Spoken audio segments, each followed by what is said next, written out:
Alright, Kristyn here of PopCultureMadness.com with John Allen of Charm City Devils. How are you? Good, how are you? Great. So, how is the tour going so far? Been fantastic, man. We went across the U.S. Doing like radio low-dose shows for all the stations that have been playing the first single, been playing Man of Constant Sorrow.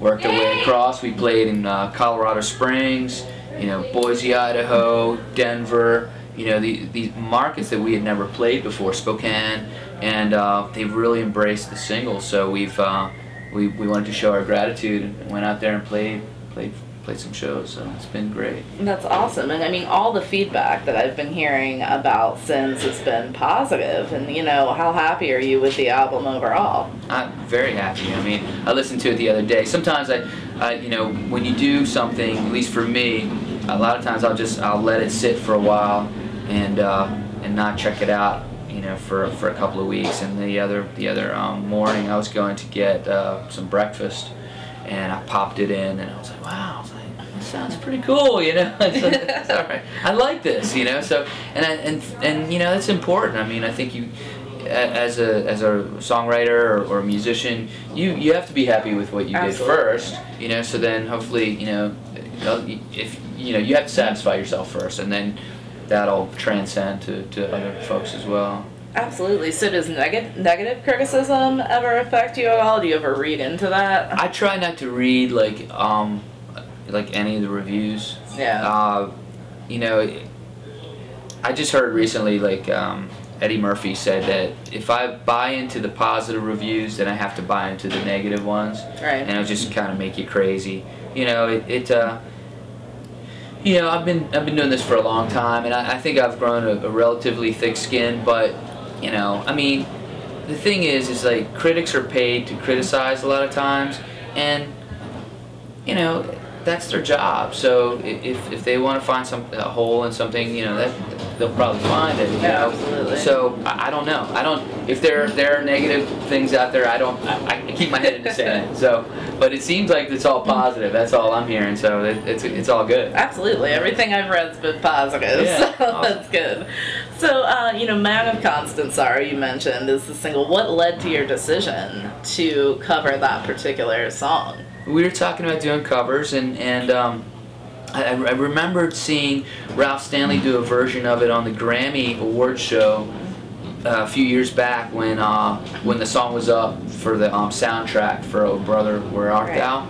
And I just remember him starting the song off with the a cappella version and chills going down my spine. It was so powerful, and I kept that in the back of my mind, like maybe that's a song we should tackle, somewhere down the road.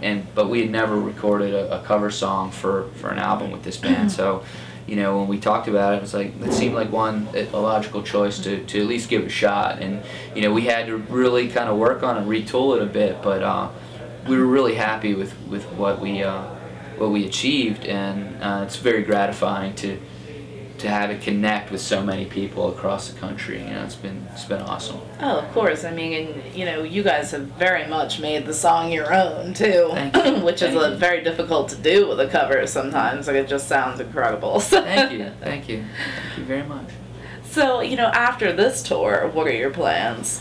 We well, after this tour, we've got one more date with Hurt and Taproot, and then we'll take a week off. Like everybody's got vacations, got to take a little breather before we start back out for the rest of the summer. We do Rock Fest out in Chesaning, Michigan on July 14th, and then I believe we pick up with Theory of a Dead Man on July 16th through August 13th, something like that. You can go to our website and check out the dates. But I forgot. And before that, we're doing Summerfest in at the end of June, and a couple of radio shows around that.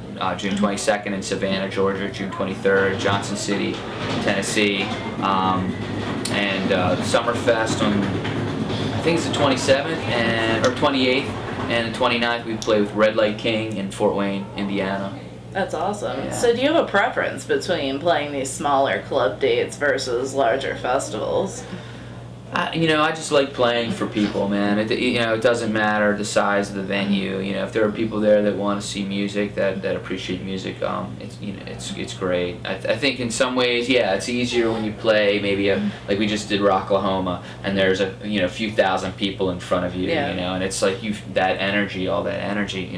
But then when you're in a smaller venue and it's more intimate, and the people are right there, that's a different thing that I love as well, So like I said, just if there are people there, we're into it. We'll play. So have you had a defining musical moment in your life, something that stands out that made you say, this is what I want to do with my life? Yeah, but it came after I was already doing it for a long time. I was just telling the story this week of going on stage with when we did the press conference for Motley Crue, for the Crue Fest, and it was in New York City, and that night I got to go on stage with them at Madison Square Garden. So you got two huge things.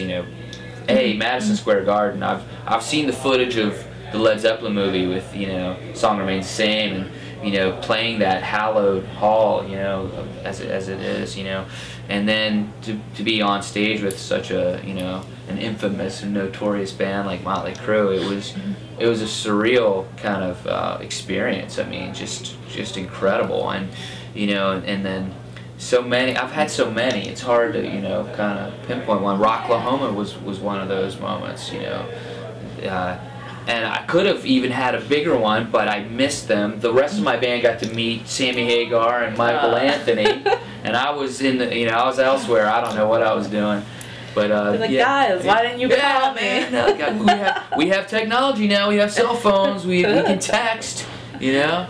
So that was a bummer. But yeah, I was that. Oh man.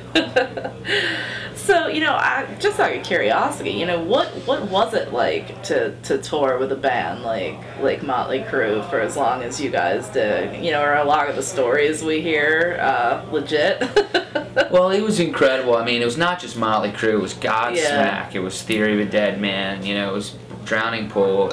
All those bands were on the main stage, and then Cabo and Revelation, Rev Theory out on the other stages. And I mean, it was just a moving carnival, and it was phenomenal. I mean, I can't divulge any kind of craziness back there. All right, we'll use our imaginations for that. That's all. I'll say this: Tommy set up an area called Tommy Land every night. Okay. The music that was blasted in there was probably almost as loud as the PA out in front of the house. So, but it was a good time. Wow. So how happy are you guys with the new label? You're with Fat Lady Music now. So how's that working out? Incredibly happy. I mean, the song is roaring. It roared up the charts. It's it's still going up. We're incredibly happy. We're incredibly thankful, and it's just been an incredible ride. The owner of the label is a good friend of mine, so he's an industry vet, and he really knows the business, and he's all heart, man. He lives and breathes it, and we couldn't ask for more, Oh, absolutely. That's so important too, because I think that chemistry of working with the label and the band, and when everyone's on the same page, everything will flow together. Yeah, it's incredible. So, being that we're a pop culture website, is there a particular area of pop culture that either angers or fascinates you? Angers or fascinates me? I don't know.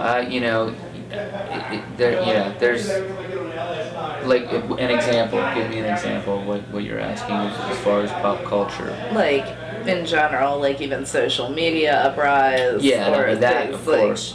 How much it's changed. The how way much we share music. The way we share that. music, the way the industry's changed. It's kind of, with the industry anyway, kind of off the pop culture thing. It's sort of the Wild West out here now. There's no set formulas. There's no right way or wrong way of doing things anymore. I think that that's fascinating to me. I mean, pop culture. It's fascinating to me. How I guess it's good in one way. I mean, anybody can be a celebrity now, you know, if you know. Oh, that could be good and bad. Yeah. So I mean, that's fascinating, certainly. You know, it's just insane. It's a strange time times we're living in. You know, maybe the Mayans were right. We don't know yet. We don't know yet. Well, I want to thank you so much for taking a few minutes to speak with me. Is there any final comments you'd like to share with our site audience? Just write to us, man. We always get back to people. You know, it may take us a couple days, especially when we're out on the road. And we had the Wi-Fi little jetpack thing from Verizon, and it was still spotty out west. You know, like when you're in Wyoming and stuff, it's. Give us a day or two, people. All right, I had somebody kind of angry with me. I looked at her timeline. She gave me an hour to get back there. It's like, hey, you know, sometimes we're driving 16 straight hours with no service. So we really do. We write to everybody. We answer. We reply to tweets. We write back to Facebook. You can write us at our website, John at charmcitydevils.com, Vic. Same thing, Nick, Anthony, and Jason, all of them at charmcitydevils.com. We'll write back to you, or write info if you just want to write to everybody. That's awesome. Well, that personal touch means a whole lot to fans too. It's great. Yeah, that's a fascinating point. That when I was growing up, we couldn't have that interaction with the rock stars of the day, and now there's this actual personal involvement, and a lot of bands. I don't think everybody does it, but certainly we do, and hey man, we're all just people. So. Oh, absolutely. I mean, fans are getting a lot closer than they ever did before, like snail mail and payphones outside venues and things. Yeah. Well, thank you so much. Thank you very much. Great.